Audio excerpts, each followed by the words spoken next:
हो जाएगा।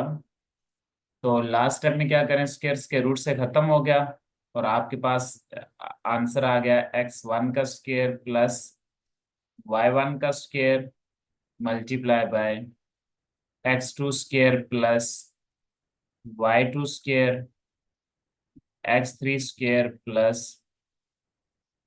y3 square up to so on xn square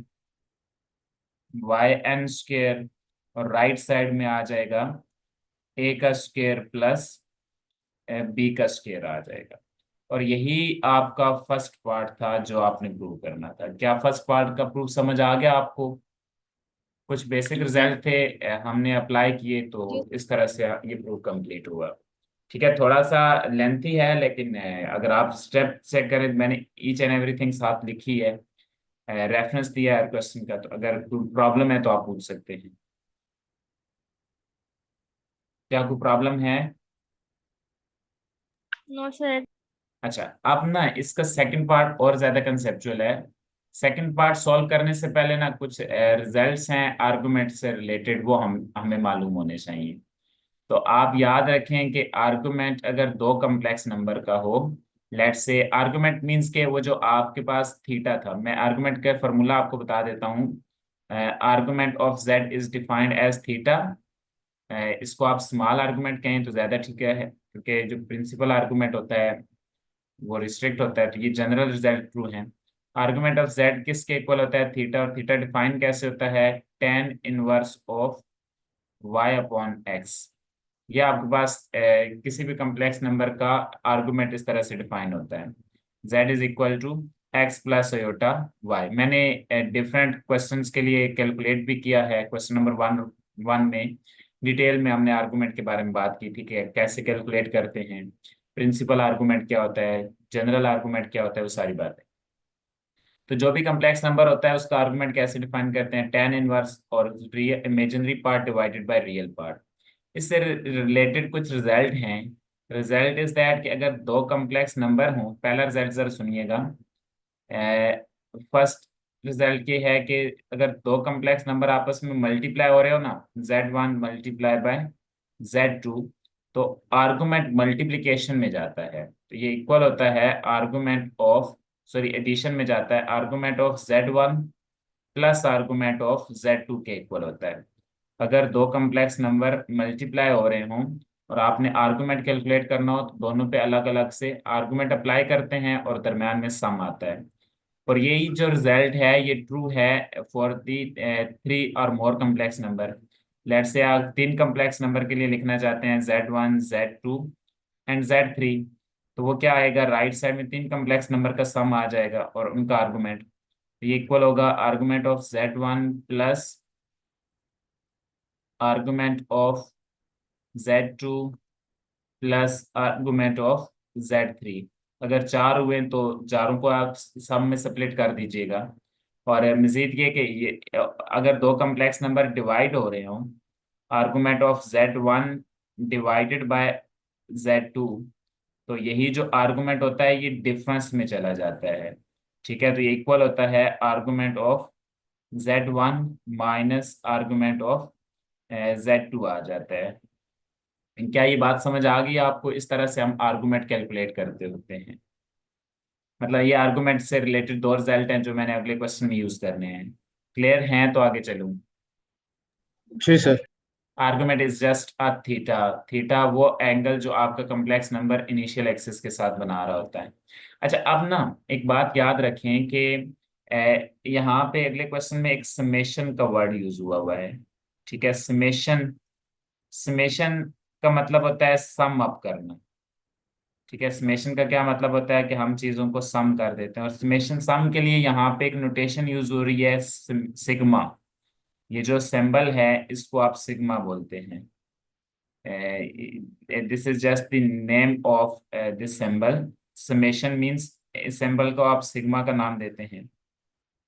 तो ये जस्ट ये बताता है कि आप सबको सम कर देंगे। लेट से मैं एक्सप्लेन कर रहा हूँ कि लिखा हुआ हो एक्स का एक्स, लेट से कि आर का स्क्वायर लिखा हो, और यहाँ पे बता रहा हो कि r इक्वल टू 1 to 10 है। इस बात का मतलब ये है कि लोअर लिमिट 1 है, अपर लिमिट इस केस में 10 है, तो आर स्क्वेयर है, तो ये समेशन जो है वो टर्म बाय टर्म बीच में प्लस लगाता जाएगा। आर की फर्स्ट वैल्यू 1 है, 1 पुट करेंगे तो 1 के ऊपर स्क्वेयर आएगा, दरम्यान में प्लस। आर तो आपका 1 से लेकर 10 तक है ना, तो फिर दूसरी वैल्यू पुट करेंगे 2, 2 के ऊपर स्क्वेयर आएगा, दरम्यान में प्लस, फिर 3 के ऊपर स्क्वेयर आएगा, दरम्यान में plus, up to so on. Last वाली टर्म 10 है, तो 10 के ऊपर स्क्वेयर आएगा और दरम्यान में प्लस। तो बेसिकली ये समेशन जो है दरम्यान में सम कर रहा होता है चीजों को। ये जस्ट नोटेशन है जो कि इस क्वेश्चन में आपको चाहिए होगी, इसलिए मैंने दरम्यान में लिख दी है, ठीक है। अब मैं आपका जो इसी क्वेश्चन का सेकंड पार्ट जो कि बहुत ज्यादा इंपॉर्टेंट है वो सॉल्व करवाना चाह रहा हूँ।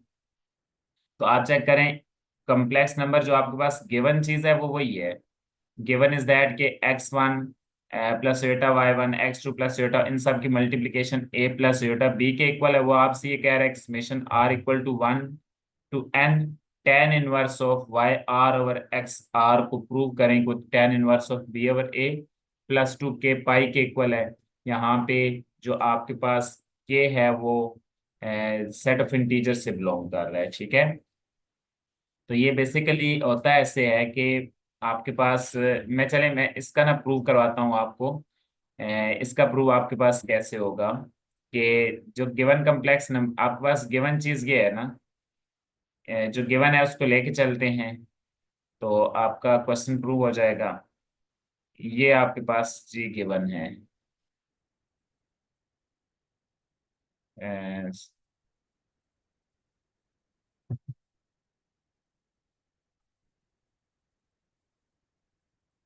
ये फर्स्ट ऑफ ऑल ये आपके पास गिवन है।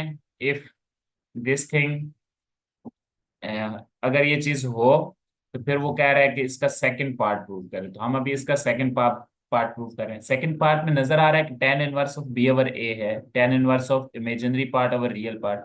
इट मींस कि वो आर्गुमेंट फाइंड करवाना चाह रहा है, तो आप पहले स्टेप में क्या करें, आर्गुमेंट दोनों तरफ अप्लाई कर दें। तो argument of first complex number जो कि x1 प्लस अयोटा y1 है, एंड सेकंड कम्प्लेक्स नंबर जो कि है x2 plus iota y2, third complex number x3 plus iota y3, up to so on, sorry plus नहीं है मल्टीप्लिकेशन है, up to so for xn plus iota yn, और right side में भी आ जाएगा argument of this complex number जो कि है a प्लस अयोटा b आ जाएगा। क्या ये बात समझ आ रही है आपको?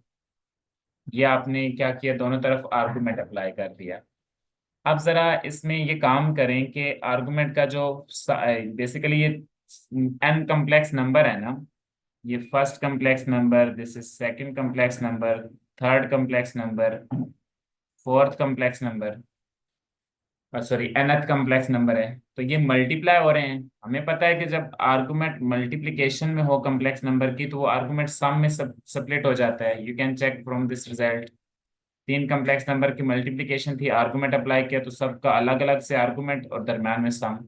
तो ये n है तो सबका अलग अलग से आर्गुमेंट लिखेंगे और दरम्यान में सम लगा दें, तो ये बन जाएगा argument of x1 plus iota y1, mean first complex number का argument, argument of x2 plus iota y2, second complex number का argument, plus argument of x3 plus iota y3, plus up to so far, plus argument of xn plus iota yn। तो left side में जितने complex number थे सब के ऊपर argument आ गया। Right side वाला जो कम्प्लेक्स नंबर है उसका आर्गुमेंट जस्ट निकाल लें, वो चले फिलहाल एज इट इज रखते हैं कि ये है argument of a plus iota b के इक्वल है, a प्लस अयोटा b। अब आर्गुमेंट का फॉर्मूला इस्तेमाल करें ना, यू कैन सी के आर्गुमेंट,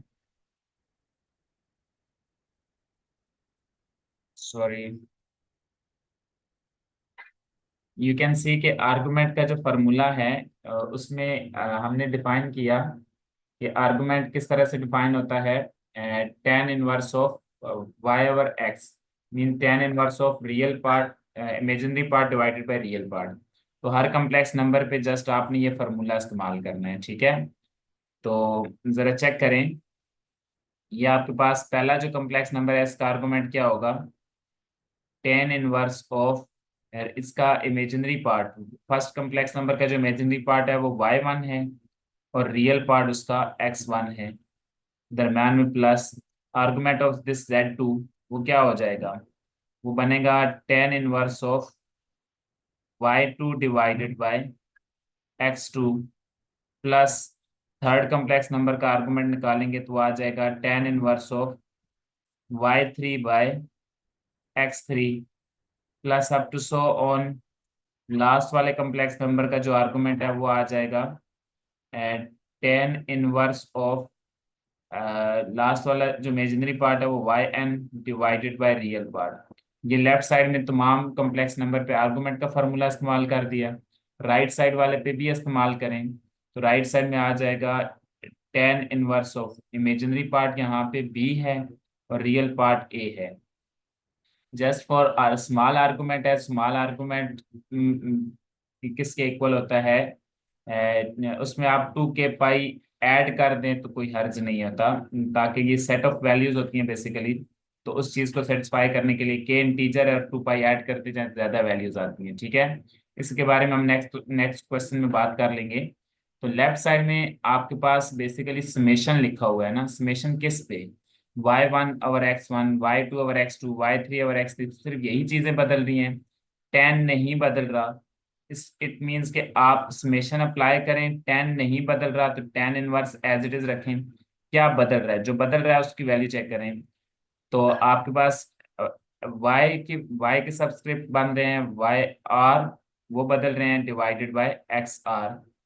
अच्छा, अब वैल्यू कहाँ से लेकर कहाँ तक है, फर्स्ट वैल्यू वन है, लास्ट वैल्यू एन है, इट मीन्स कि आप यहाँ पे लोअर वैल्यू वन रख दें और अपर वैल्यू एन रख दें, तो समेशन दरम्यान में सम प्रोड्यूस करता जाएगा और बारी बारी वैल्यू पुट करें तो आपको वही चीज मिलेगी जो ऊपर लिखी हुई है। तो जस्ट मैंने इसको एज अ समेशन लिख दिया और राइट साइड में आपके पास आ जाएगा tan inverse of B over A plus 2k pi, यहाँ पे बताना है कि के किसको बिलोंग करता है, इंटीजर से बिलोंग करता है। तो ये जस्ट यहाँ पे एक समेशन का सिंबल यूज हुआ है जो कि आपके लिए नई चीज है, और बाकी आर्गुमेंट की डेफिनेशन है वो मैंने आपको बताई हुई है कि ten inverse of real part, imaginary part divided by real part होती है। तो समेशन का मतलब ये है कि आर की फर्स्ट वैल्यू दरम्यान में सम, फिर आर की सेकंड वैल्यू दरम्यान में सम, आर की थर्ड वैल्यू दरम्यान में sum, plus up to so on r की लास्ट वैल्यू, तो लास्ट वैल्यू एन रखी हुई है ना हमने अपर वैल्यू, और right side as it is है, ठीक है। तो यही वो बात थी जो हमने प्रूव करनी थी। कोई मसला है तो आप पूछ लें मुझसे अभी, मेरी तरफ से ये क्वेश्चन कंप्लीट हो गया है। यही बात आप चेक कर सकते हैं, आपने क्वेश्चन में यही प्रूव करना था। समझ आ गई आपको, क्वेश्चन इंपॉर्टेंट है। आर्गुमेंट अप्लाई किया, आर्गुमेंट मल्टीप्लिकेशन में हो तो सम में चला जाता है, वो अप्लाई किया, फिर आर्गुमेंट का फॉर्मूला, फिर समेशन की डेफिनेशन, चार स्टेप्स हैं क्वेश्चन में, ठीक है। तो लेक्चर अभी खत्म हो रहा है, अगर क्वेश्चन